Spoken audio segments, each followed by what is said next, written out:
storytellers and readers. Welcome to another episode of I'll Read That, the show where your stories get heard.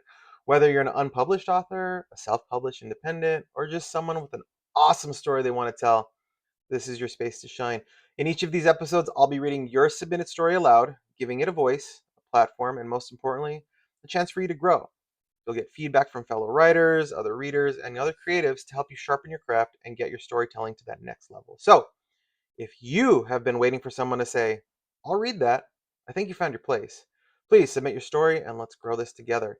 Don't forget to like, comment, and subscribe. And if you got something worth sharing, you know what to do. So, we are in chapter 18 of Thassodar Jax by David Jace. Let's get on with it.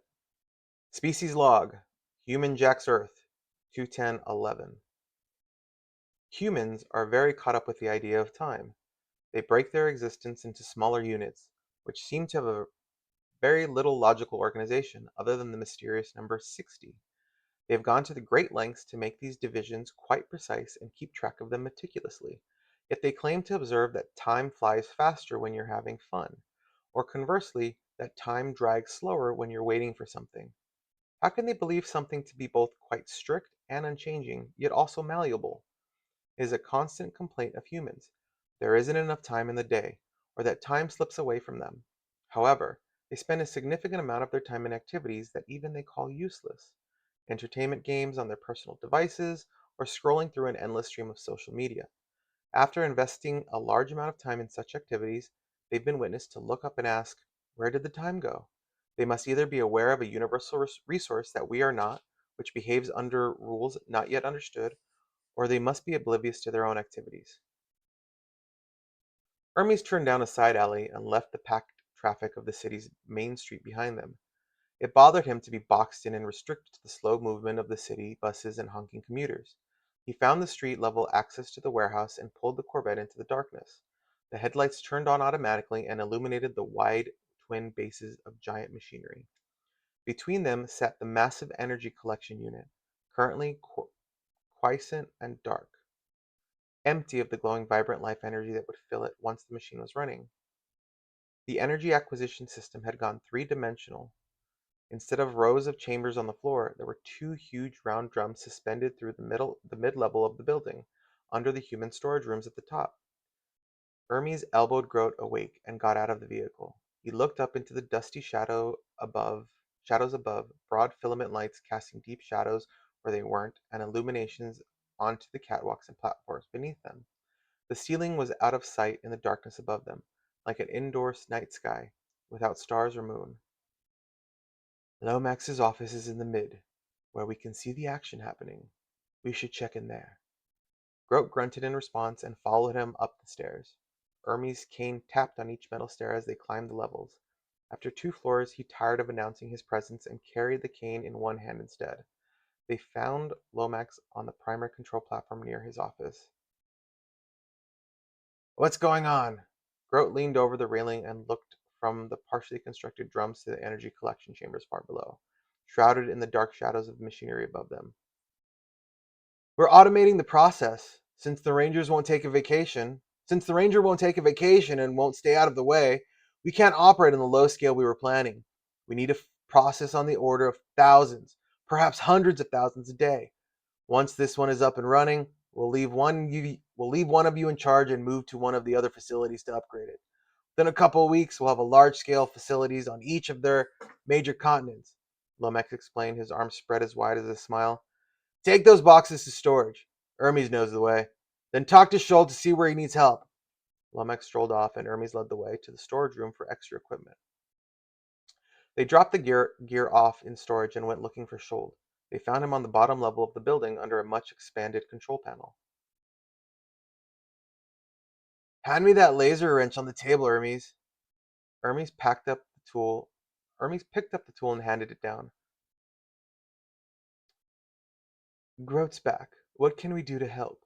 Scholl didn't answer for a moment. He slid out from under the counter. He was wearing big magnifying goggles. They made him look like an insect. Grote could probably be most helpful helping Dorsch install the chambers on the drum. He's struggling while his tentacles grow back. Scholl flipped onto his feet and led them to where Dorsch was working.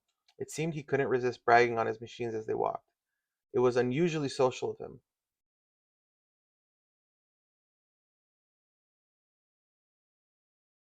We'll bring in humans in large groups. We'll gas them in the storage chamber there, and then moving belts inside will bring them out one after another and load them into the chambers as they rotate them. There are, or will be when you finish working, 200 energy extraction chambers around the drum. The drum will operate at a speed of one rotation per extraction cycle, which, if you recall, is about 5 minutes. By the time the first chamber returns to the loading belt, it will be empty and ready to receive the next human. Fully automatic, 24-hour processing. You just have to keep the sources stocked. If you do the math, Schultz sneered at Grote, which you probably can't. That's 57,600 subjects per day per drum. He pointed at the other side of the space where a second drum sat barren, waiting for installation, which means this facility will be able to process over 100,000 humans a day. When this one is ready and running, Lomax wants to do the same thing to 4 more around the planet, giving us a total global yield of 500,000 humans a day. When you multiply that by the amount of raw life energy these humans carry, Schultz glanced back at Grote smugly, then shrugged. I won't bore you with more numbers. Let's just say that in a few weeks we're going to leave this planet as very rich people. Grote grunted, impressed. Then let's not waste time with all those numbers. He headed for the drum to help Dorsch. Run, get me another box of polonium rods, Scholl ordered Hermes, and slid back under the counter. By the time he'd settled back into place, Hermes had returned with the rods. Just put them down there. Scholl, at the rate you're talking about, it's going to wreck the human population. I mean, that's more humans than there are even born each year. Yeah? So what's your point? We could run this operation at a rate of 40 solar revolutions before exhausting the supply here. And that's without even calculating in their breeding rate. We'll be among the richest people in the galaxy in half that, maybe a quarter, depending on the energy market price. We can't do that. Of course not. Schultz reached for another polonium rod. Galactic Rangers would figure out what was going on long before then. That's why we have to run this job on high capacity while we can. Get what we can milk from these species and then be gone before anyone knows what happened to all the humans. As long as the authorities don't know what happened to them and don't find us on the planet, there's no connection to their species and the energy we'll be selling. Clean getaway. That's not what I meant. Fetch me a new capacitor, will you? This one's burned out. He tossed a piece of burnt tech out onto the floor, discarded garbage. Hermes stared at the unit for a moment, then sped off to get a new one. When he returned, he tried one more time. Scholl was the most unlikely of the group to be sympathetic, but he had to try. Doesn't species elimination on this scale bother you? They're just another species, not even subspace. They're practically subsentient. Your crew had no problem fooling them back in the day, he chuckled. It doesn't bother you to order that leg of lamb when you're on Earth. Why would I be bothered harvesting energy? Hermes didn't answer. He took the stairs down to the office level to connect with Lomax. He opened the door and slipped in. Lomax didn't see him. He was just connecting a call on the holo projector. It looked like Dorsch had fixed it. Hermes stayed out of the pickup range so as not to disturb the call, since the public setting was on, though he could see and hear everything. It transformed the office into a yellow-red desert. A sultry breeze blew sand from the tops of the dunes around the edges of the projection. The tent that covered the middle was full of crates from a variety of sources. Some were marked in Galactic Common, many were marked in native languages. Between the couches and Lomax's desk sat a fat iron cooking pot under the shadow of the tent. Stirring the pot was a burly Vilu, his skin braided down both sides of his scarred face. He looked up from his cooking. Lomax, you dirty scum runner! What are you up? Eating better than you, Moxu, as usual. He took a leg of chicken from the bucket on his desk to make a point and took a bite. Moxu laughed and stirred up a hairy piece of meat from the pot. Care to trade, or at least share? I always care to trade, Moxu. You know that. Lomax grinned, to the point of the call. I'm going to be in the energy business soon, and I wanted to give you first shot at a piece of it. Oh, are you now? He licked the hairy meat with his forked tongue and dropped it back in the pot. How much energy are we talking? As much as you can handle. Pure, raw, life energy. Untraceable. Moxu is interested, Lomax. The next half hour of their call negotiated details such as price and delivery. Lomax generously even offered to include a bucket of Earth's chicken and raised his profit margin in the same breath. He closed the call, tossed the bone into the trash can, and plucked another piece from the bucket. "What do you want, Hermes?" "Just checking in for my next assignment, boss." "We're gonna need some test subjects. Run out and pick up a few for us. The city's full of homeless and criminals. 10 or 20 should do to start. Put them in the north storage chamber. The south one isn't hooked up yet." Hermes hesitated as if he wanted to say something. "Are you back already, Hermes?" Lomax asked, knowing that even Hermes wasn't that fast. "No, sir. I'm on it." "Good." Lomax punched in the code for his next call, and the projector transformed the office yet again. This time the walls opened out into a luxurious casino. The large windows beyond the table, the gamblers held a glorious view of the quasar. The gamblers were of all descriptions from many worlds. At the center of the office was a different sort of table, and the only cards on the table were figurative, obscure, and dangerous. The man sitting behind the table had a very pointy magenta face and hard, beady eyes. He wore an expensive set of silver robes and had a pair of huge, furry bodyguards standing behind him. Their gold-plated tusks were bigger than the chicken in Lomax's hand. "Xanta! Long time no see," Lomax bowed. "I am graced by your mercy." "My mercy is taxed by your grace." Xanta bowed his head briefly and returned. "Enough with the pleasantries. What do you have for me?" "I've got first shot at an alternative source of untraceable energy." The back door to Thassodor's house lay in pieces and splinters in the garage floor. The lights wouldn't turn on, the walls were scarred, furniture was turned over, both the gear room and the holding cell were empty. They'd attacked, and taken Groat with them. Thassodor was missing, probably captured, possibly dead. Those aliens were on the loose, and there was no one to stop them but her. She sat down on Thassodor's flipped-over mattress and shook her head. They weren't at the processing facility anymore. Ranger headquarters was trashed, so no help there. They had no idea where to even start looking. She had no idea where to even start looking.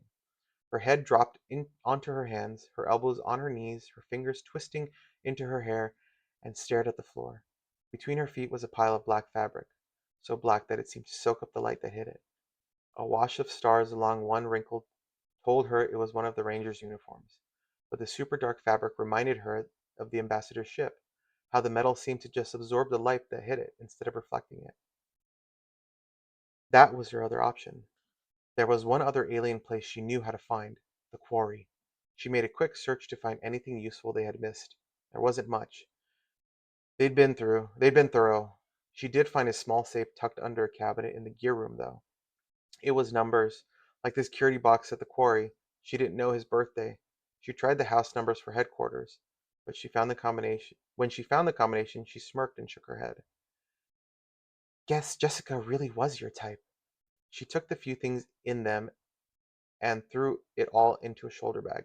It was already getting dark, and she'd only been to the quarry once. She wasn't looking forward to trying to remember landmarks in the dark, but she didn't have much choice.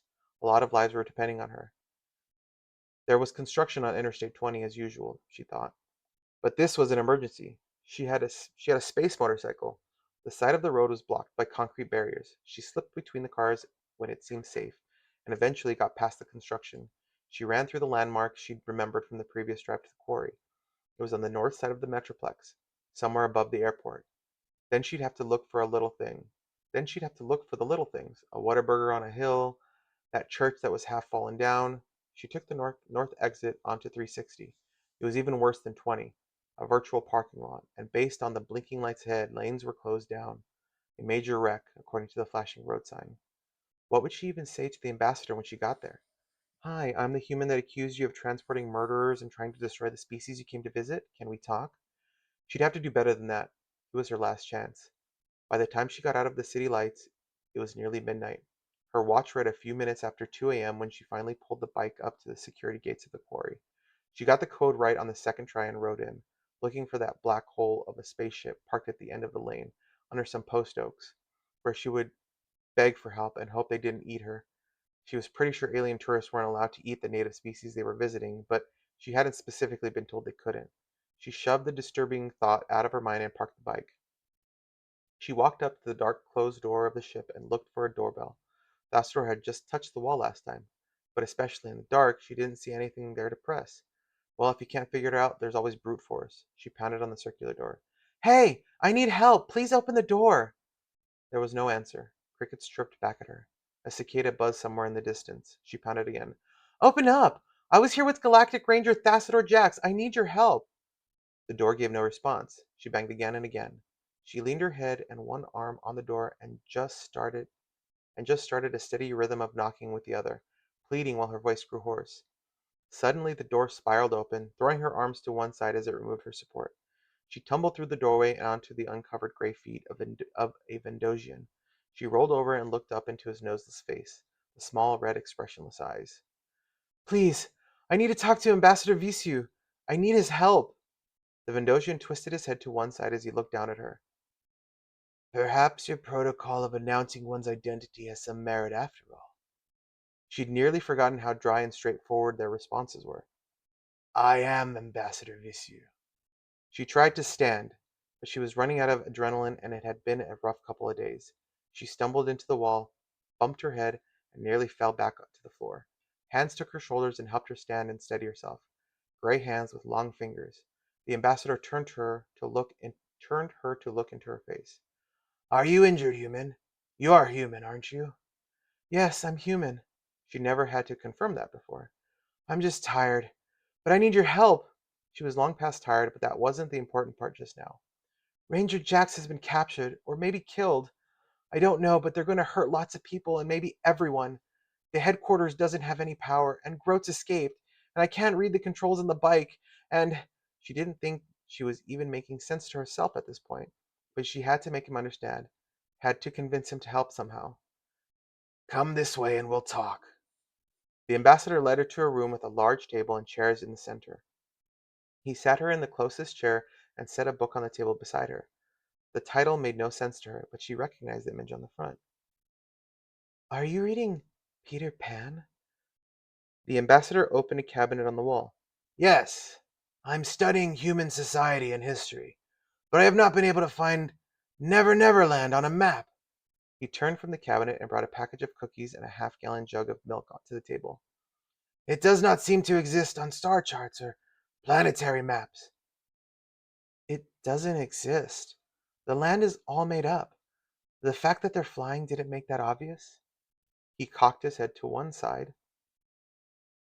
I did wonder about that. Humans really don't seem designed for flight.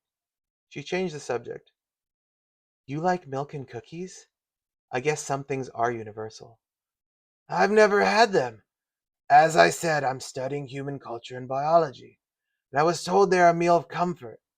He pushed the cookies toward her and poured a tall, narrow glass full of milk. You seem in need of comfort. He poured a second glass and sat across from her, watching her. She smiled at his kindness and took a big gulp of milk, realizing she was more thirsty and hungry than she knew. She'd lost track of time. She pulled a cookie from the pack and dipped it into the milk before taking a bite. The ambassador copied her, taking in a mouthful of milk. Instantly, his red eyes widened, his throat twitched, and his face contorted. He forced himself to swallow and then pushed the glass away from himself. He smacked his tongue in his mouth a couple of times and eyed the cookie suspiciously. Didn't like it, huh? I find it does not appeal to me. True. The ambassador turned his attention back to Valentina. Now, tell me what is wrong. She swallowed her cookie and started talking.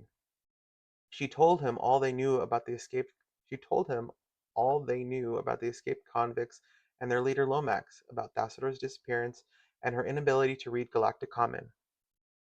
You wish me to help you find this Lomax? No. Help me find Thassador, the ranger, and rescue him. Then he'll know what to do about Lomax. Her head hurt and she was having trouble focusing her eyes. She must be exhausted. How do you propose to find the ranger? Well, he sort of has a tracker on him. On him. She didn't see any reason to tell that part of the story. But he isn't showing up on the motorcycle's radar. I thought maybe I'm using it wrong.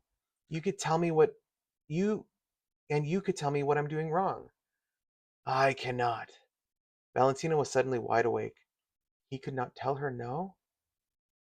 She had nowhere else to turn. She stood so suddenly that her chair tipped back and fell. Why not? I need your help. Her voice was so loud, even in her own ears, in the small room. No other human would believe me, and there isn't anyone else I can go to. Her eyes stung, and she could feel hot tears running down her cheeks. Why won't you help me? The ambassador seemed undisturbed by her outburst of demands. Because I am not familiar with the tracking system you mentioned. My engineer, however, should know about them, and I will go wake him to assist with the problem. He tilted his head sideways again. But first, if I may ask, are your eyes bleeding? Bleeding? She reached up to touch her cheek and looked at the smeared drops of liquid. Those are tears. I was crying. I see. Does this indicate an injury of some kind, or do you do this for some other purpose? Cry? I. We cry when we're upset. I didn't do it on purpose. She pressed her sleeves to her face, drying the tears in her clothing. How interesting. Please, wait here while I wake Arjax. Enjoy the cookies and milk. He gave one last shuddered glance at the milk and left the room. Valentina drowned her fears in the milk and soaked up her embarrassment with cookies. She hadn't meant to throw a silly tantrum. She was playing in the big leagues now, she told herself. She had to pull it together. She was the first human some of these aliens had ever met, ever spoken with. She did not want to disappoint her species. If she was going to be the representative of Earth, she was going to do it with her chin up. The ambassador returned with one of his crew members, the one in the dirty overalls. She squared her shoulders and faced them. Ambassador, please forgive my earlier behavior. I did not even say thank you for the milk and cookies. We do not believe expressions of gratitude to be necessary. You may call me Visu. He gestured to the other alien, the other Vendosian, she corrected herself. This is Arjax. He will attempt to assist you with your vehicle's tracking system. They went outside to the bike, and Arjax ran through the controls as easily as Valentina would have used a microwave. It took him only moments to assess the problem. Ambassador, the vehicle doesn't provide enough power to pick up the signal. It is outside of the range. Valentina could feel her eyes welling up again. No matter her resolve, she was just too tired to control her emotions. What am I going to do? I have to find them. I can get the signal ID from the system and use our ship sensors to look for it. Do so, Arjax. Visu laid his hands on her shoulders again. You may put your tears away. You will not need them. We will find the ranger. They rolled the motorcycle into the ship, and the engineer took it away to work on it. Visu led her to a small bedroom. There was a spongy-looking bed and a small desk with a lamp. Rest here, Valentina. Arjax will work on your problem, and we will let you know when we have information for you. He had said his culture didn't say thank you, so she resisted the compulsion. She nodded her head instead, but once the door had closed, she whispered, Thank you, Visu. Just because they didn't need to hear it, didn't mean she didn't need to say it. Valentina did not know how long she slept, but she felt much better when she awoke. Her first moments were disorienting, but then it all came rushing back. She found the control panel beside the door and stepped into the hallway. They had come from the left, and Arjax had taken the bike to the right, so to the right she walked. At the end of the hallway, she found the bridge. The floor was a deep red carpet, and the metal of the workstations was a dull black metal. The lighting was subdued, as if filtered through the thick smoke. Though the air itself was clear and clean. The room itself was a sort of round triangle, with dark windows across the nose and halfway down each side. The sun was rising, but the light was filtered to be very dim. An array of controls on an angled dashboard filled the front, with the pilot seat in the center of it, facing away from where should stood where she stood in where should stood in the back center doorway. A bench seat stretched to either side of her on the back wall. At either end of the angled pilot's dashboard was a computer workstation. On the left sat Arnax, the engineer, running some programs on the computer. It looked like a space view of Earth on one screen. Reclining against the right computer station was Visu, from a metal pipe of steam in one sipping from a metal pipe of steam in one hand. He noticed her. You are Valentina. Are you recovered? Yes, thank you. Visu's lips split to reveal dangerously sharp teeth, his red eyes glowing, and suddenly Valentina wondered if she was having a nightmare. What are you doing? I am smiling. I understand it to be a sign of welcome acquaintance among your other species. Am I doing it wrong? It could use a little work, but nice try. She smiled back at him, showing much less teeth than he had. We'll work on it. That would be helpful. He relaxed his lips. It is an uncomfortable procedure for me. A beep sounded from the navigation console where Arjax was sitting. He spoke to the ambassador in an alien language. Valentina wasn't sure if it was Galactic Common or Vendosian. Did he find Thassodar? Yes. The tracking system on your two-wheeled vehicle did not have a significant range. We have found the signal, but he is not on the surface of the planet. He's underground somewhere, like a dungeon? Valentina rushed over to the view screen herself, not that she could read anything on it. He is in orbit. Orbit? He's in outer space? She sat down against the back wall. Of course he is. What the hell am I supposed to do about that? There's no way for me to save him now. Do not tears, Valentina. Yasuo turned and touched the screen of his workstation. You may not be able to reach him, but we can. He spoke into the computer screen, and she heard his voice echo behind her in the ship. The pilot's dashboard lit up as he started moving dials and tapping codes. The ship shuddered around him. A moment later, one of the other crew members, a bodyguard, based on the chitin armor that encased his body, entered and took Visu's station. The smaller assistant brought in loose-fitting gold armor for the ambassador. Valentina watched the others work as he changed out of the softer robes. The assistant sat beside her on the bench seat. It seems we are adventure unexpected. Valentina looked over surprised. You speak English? A small. She nodded. It was still more than she could say in Vendosian, or even Galactic Common without Thassodar's gadgets. Maybe Thassodar would actually teach her, assuming they all got out of this alive. The other bodyguard sat on the opposite bench. Visu gave a command, and the pilot engaged the engines. Valentina could feel the ship moving, vibrating, and the trees out the windows slid down. It occurred to her at that moment that she never flown before, and looked around for air sickness bags just in case. The ship smoothly rose above the trees and then accelerated. She could feel pressure, a firm force pushing her into her seat. She glanced at Visu, who was still standing in the center of the room. He had one hand on the back of a chair, and his feet braced slightly apart from each other. But he stood still. But he still stood tall, almost regal in the gold armor. Her previous suspicion of the ambassador was being quickly and thoroughly replaced with respect. She focused her attention outside the window. Clouds were passing by like telephone poles on the interstate. The sun was on their left, and as they rose in the sky, it too climbed higher. Then the ship turned and put the sun behind them. The clouds flew past and then covered the window for a brief moment before they broke into a pure blue sky. She was mesmerized by this view, this experience. She was flying. More than flying. They were on their way to space. She didn't feel the slightest bit sick, only excited in a deep, fulfilling way.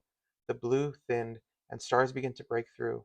The moon entered their field of view, and it was huge and growing bigger.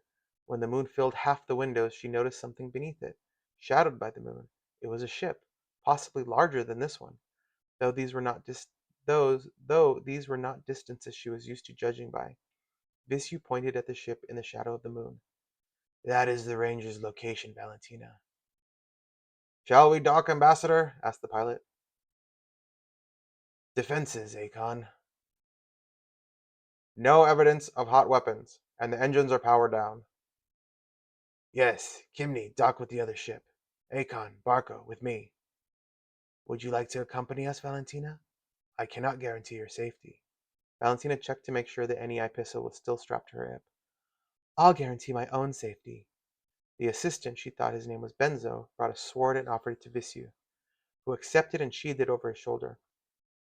Curious weapon for a space alien, she thought, but what did she know? The ship filled their view screen, and then they turned, so she could no longer see it. There was a bump and a clang sound as they docked. Jax, open the door. The engineer jumped out of his seat and went down the hall. Visu and Valentina followed, with the bodyguards right behind them. Valentina, I recommend you stay close to me as you may be unfamiliar with what we find. Archon and Barco will go ahead so as to disable traps or brace defenders of the ship. I understand. One side of her mind railed at the idea that she had to be defended. A loud blast came from down the hall, accompanied by the screech of twisting metal. The more logical side of her conceded the ambassador's point. The outer doors of the other ship's airlock made an artistic gateway of warped silver metal for them to pass through. The inner doors of the airlock were standing open, relatively undamaged. The little rescue party marched into the ship's proper. One of the two bodyguards stepped around them to take the lead. She couldn't yet tell them apart, especially especially in especially in T matching armor. Especially in the matching armor. He pulled a red rod from one arm and with a shake, it telescoped out into a 5-foot staff. Each end was cut off at an angle. She glanced back at the other guard. She glanced back and the other guard held a similar staff, looking up and down the hallway that stretched out in 3 directions in front of them. Visu spoke Bendosian into what looked like a wristwatch and then touched his ear. This way. He gestured to the right, and they moved down the hall. At the next corner, they turned left and came face to face with a squat robotic guard in black armor with multiple gun apertures. Restricted area. Password, please. Its voice was thin and metallic. Barco, Visu urged. Barco, apparently the one in the front, charged forward. The guns on the little robot came forth and fired, but the shots bounced off Barco's chitin armor. Visu followed close behind Barco, letting him draw the robot's fire. He drew his sword as it emerged from the sheath. The blade crackled with the energy from hilt to point. Visu held it low, the electrified point toward the ground as he moved forward. Just as they reached the robot, Barco moved to one side, striking the robot with his battle staff. The sensors on the robot followed Barco, the gun apertures rotating around to continue to fire at him. They weren't fast enough to register a second attacker appearing behind the first, and Visu swept the electric blade up and through the robot, cleaving it in half. As the two sides of the robot fell to either side of the hallway, the gun ceased firing. I suspect this is the section we've been looking for, Valentina. He sheathed his sword and started peeking through the windows on one side. Valentina searched the opposite side. Barco and Archon stood guard for more of the ship's defenses on either end of the hallway. The third door Valentina looked through wasn't empty. Thassodar stood in the middle of the room, holding a bent length of pipe like a weapon. I found him! She put her hand on the panel beside the door and it whispered open. Thassodar! Valentina? He dropped the pipe but didn't move. What are you doing here? How did you get here? I'm rescuing you, dummy! And I gave her a ride, answered Visu from behind her. Valentina stepped into the room and took in the broken sections of the wall, the missing ceiling tiles, the smashed control panel. You've been busy. Thassodar glanced around and shrugged. I was trying to escape. A logical pastime, Ranger. Visu stayed out of the room. Should we leave now, or is there any more damage you would care to do to the ship first? Thassodar exited the room with Valentina. Leaving would be excellent, Ambassador. Thank you. The expression of gratitude is an unnecessary act, Ranger. Not everything that is good is necessary, Ambassador. And that is the end of chapter 18. Again, I apologize for stumbling over my words. There are some words that kind of smashed together. It obviously needs an edit on this side. There is just a little bit of critique that I have, nothing major. There is a bit of over explaining, especially when we're describing areas and scenarios. Also, I find that some phrases have been repeated multiple times within the same section, where Thassodar or Valentina is saying something or describing something, and it says it's this and then this and then this. There was a double negative in there as well. But I really can't find things to critique as far as the continuation of the story. I like the pace that it's going in. There was a question I had because Thassodar had opened the maintenance door, and I assumed at that point in the previous chapter that he was going to find a way to escape through there. In this chapter, all he got was a weapon. So, continuity there, just for future reference, uh, it really should kind of follow or track as far as what's going on. But other than that, Good job so far. But if you have another story you're just waiting to be read, I want to read it. Send me your unpublished or self-published works to the email address in the description below, and you might be featured in an upcoming episode of I'll Read That. Let's build this community. Help writers, support writers, and give everybody a shot of being heard. Don't forget, like, subscribe, and drop those critiques, those thoughts, those loves, those hates, those whatevers in the comments below, because that feedback could help other writers grow and develop. So, once again, everybody, keep writing, and remember, I'll read that. I'll read that, a story to be told.